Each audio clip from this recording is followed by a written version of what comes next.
Hey, what's up, guys? I'm back with another one, okay? And right now, I'm just going to tell you guys how in 1 year I was able to save $20,000 with just one word. But before I tell you what that one word is and that $20,000 saving technique, make sure you click the like button and subscribe and help your boy out. Yeah. Okay, so here's that one word, okay? Without further ado, haircuts. I eliminated them. That's right. Long hair don't care status. Okay, enough jokes. I'm just going to jump into it with you guys, okay? So, April 16th of last year, I got my job back and I had this different mindset, okay? Because I had pretty much got rocked by life. Life really decked me in my area. So, I lost my house, I lost my car, I lost everything. I was starting from scratch. There was no salvaging anything, okay? It was just literally everything had burned to the ground. There was nothing left. And I really believe that in those moments of when you do hit rock bottom and when there are those kind of sink or swim moments, fight or flight moments, whatever you want to call them, that's what really gets you into that next tier of life. I feel like we just level up and we get to a certain level where we're like, okay, I know what I'm doing, you know, I'm good, I'm fine, I've been doing this for years, yeah. And then life just bam hits you with like an L, and the next thing you know, you're out, you're knocked out, you're coming to, and you're like, whoa, everything's different. So a lot of things upstairs changed. One of the things that changed was I was going to be an experimental guinea pig with investing. I heard that's where it was at, and you know, I was like, look, man, I'm not going to sit here and read a bunch of books. I mean, now I do, but I'm just going to slap money at stuff. So within 1 year, I was able to accrue, bam,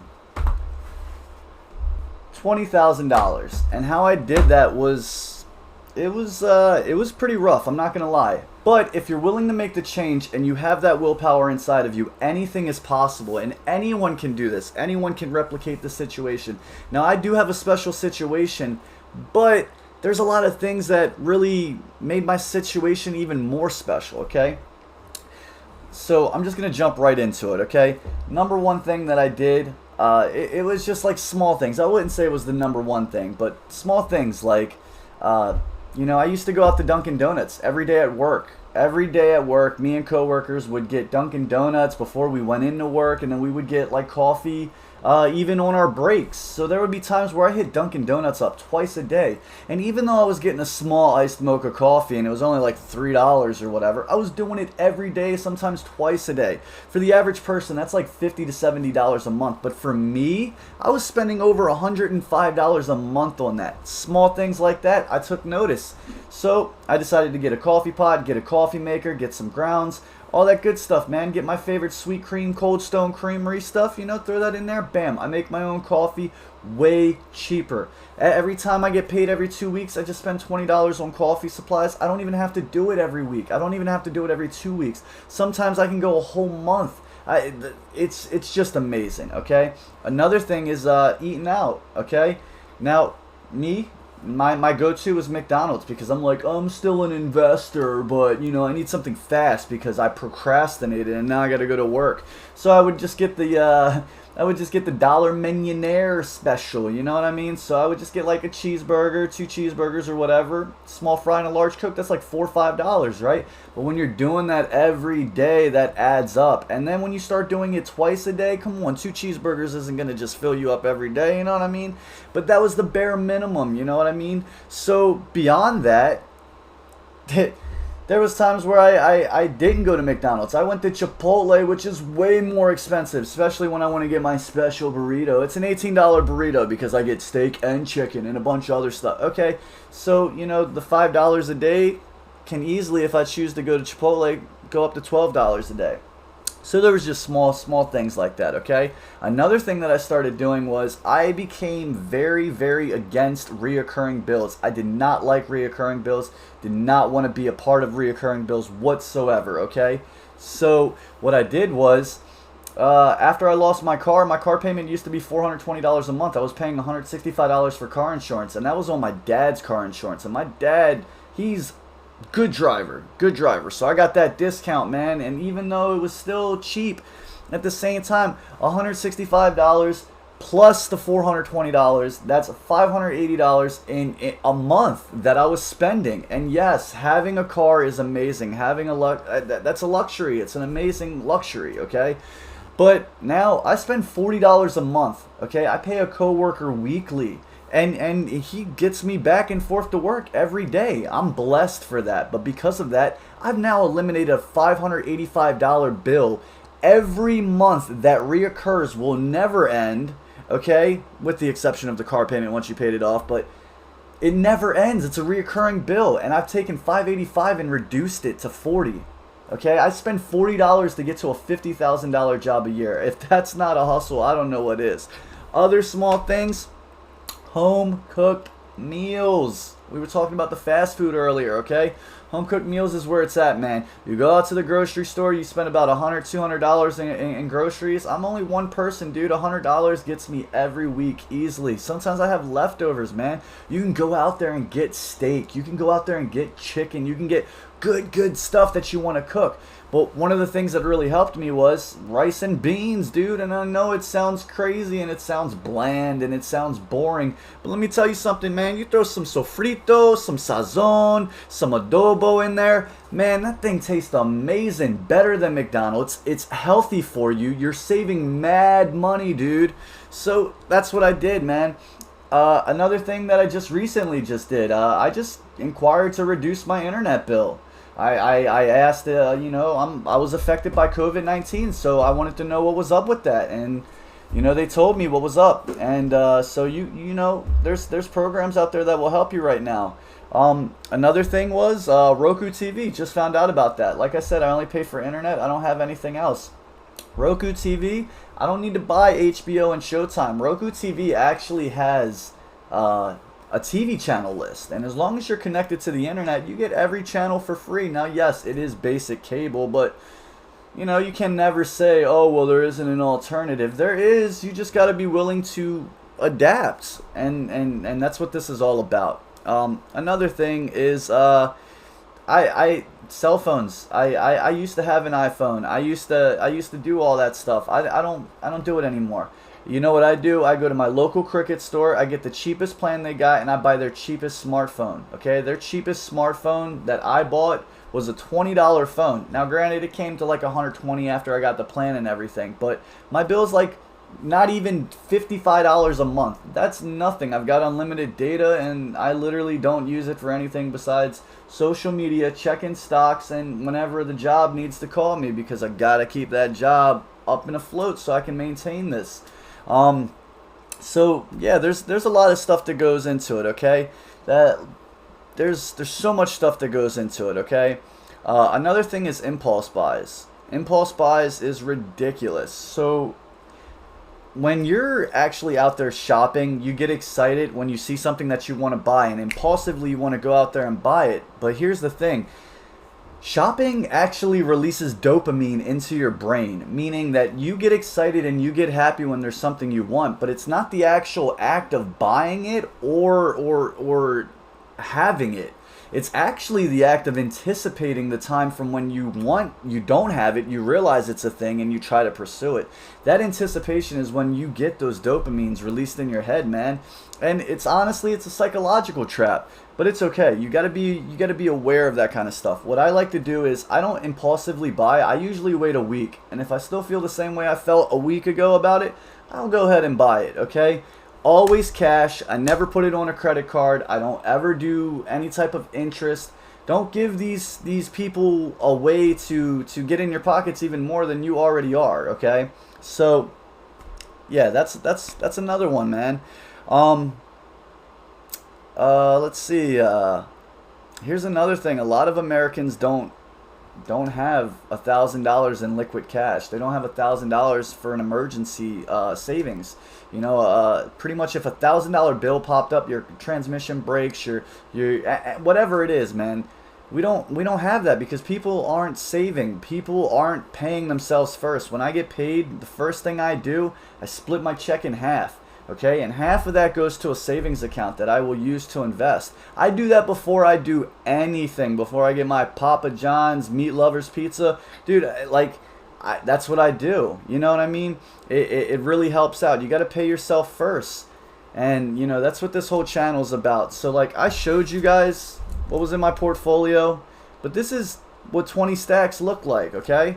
And I had to trade a year of my life for 20 stacks, okay?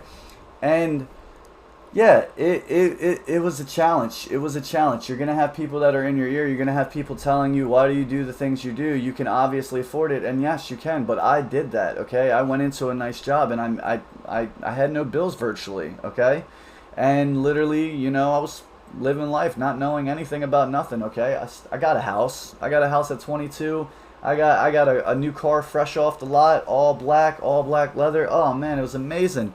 But at the same time, it's like, why tie your money up with reoccurring bills? I am on a war right now to eliminate all reoccurring bills whatsoever. I'm trying to live as frugally as possible and aggressively invest. And that is literally a combination of things that's allowed me to literally within a year put 20,000 in the market. I showed you guys the last video. The last video was pretty much my entire stock portfolio. That's pretty much the meat of everything I got. I got some smaller sub accounts I didn't show on there, but those two portfolios that I showed in the last video, that is the meat of my saving, okay? And yeah, man, it's hard. It's hard, but you got to start somewhere. Start small. Don't compare yourself to other people. Don't worry about, you know, food on your neighbor's plate. The only time you should be looking at anybody else's plate is if your neighbor has enough food. You know what I mean? If your coworker, your friends, your family has enough food, okay? Don't ever compare, because everybody's situation is different, and not everybody can do this. It's understandable. But if you really want to take control of your financial independence, if you want to retire early, if you want to be financially independent, if you don't want to work your entire life, you got to start somewhere. And if it's eliminating a $2 coffee every day, or if it's eating in more, then you know what?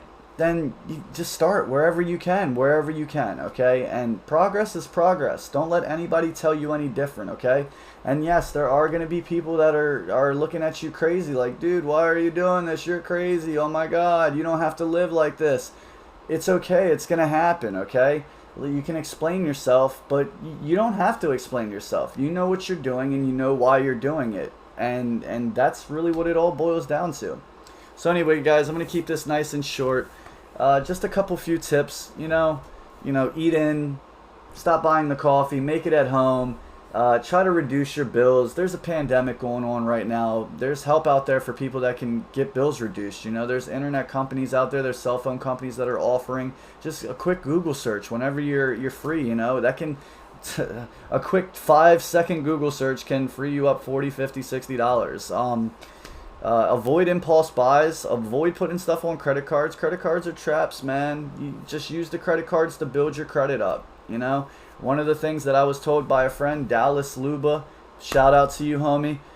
He helped me back out when I was 17. He told me that his mom told him that the best way to build credit is to get a credit card first off, okay? And then second, only put $20 in gas every month, and then literally swipe it to get the $20 in gas or whatever, fill up your tank, go home, pay it off. Don't touch that credit card until next month, okay?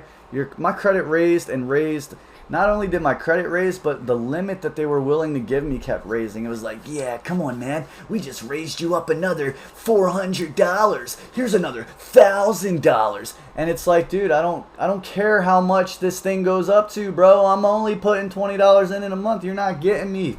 So, small things like that. Anyway, guys, make sure you are financially aware, because your company isn't going to take care of you when you get old. You have to be responsible for your own financial independence. And this is my whole goal about this channel. I'm trying to make it more aware. I see so many people out there that are drowning in debt to maintain an image. I used to do it, and it sucks, man. It's not the way to go. I'd rather be the guy that's walking around in Walmart clothing and my bank account at any given time somebody wants to say, oh, well, you know, what about you? I could just be like, well, pull up my phone, show them my bank account statement. I'm good, man. I'm good. You keep the Gucci, you keep the cars, you keep all that, man.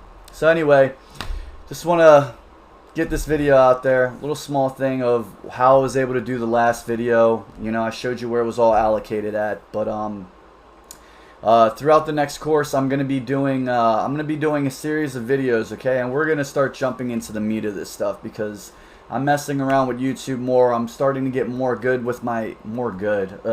I'm starting to get better with my editing and learning more stuff. And you know, I'm new at all this, but I'm gonna be doing a series of videos, and we're gonna be jumping into the meat of many different investment vehicles. And I'm going to keep the videos short, sweet, and to the point. No 15-minute videos, none of that crazy 20-minute videos. We're just going to say this is what an ETF is. This is what a mutual fund is. This is what a Roth IRA is. And I'm going to give you pros and cons and why the millionaires have it. And just kind of just put the information out there, because I didn't have this information growing up. I didn't have nobody to teach me any of this stuff. So, you know, this is what it is, and I'm just hoping that this channel helps people out. It brings people some type of financial literacy for people like me that didn't have anybody and, you know, had to learn it on their own, didn't really know about it. I'm 27 now. I wish I could have started this when I was 19. I wish I could have started it even earlier. I wish I would have known all this. I would have been investing all of my Wendy's paychecks when I first started at like 16 into the stock market, into different types of investment vehicles, trying to find out what works and what doesn't work.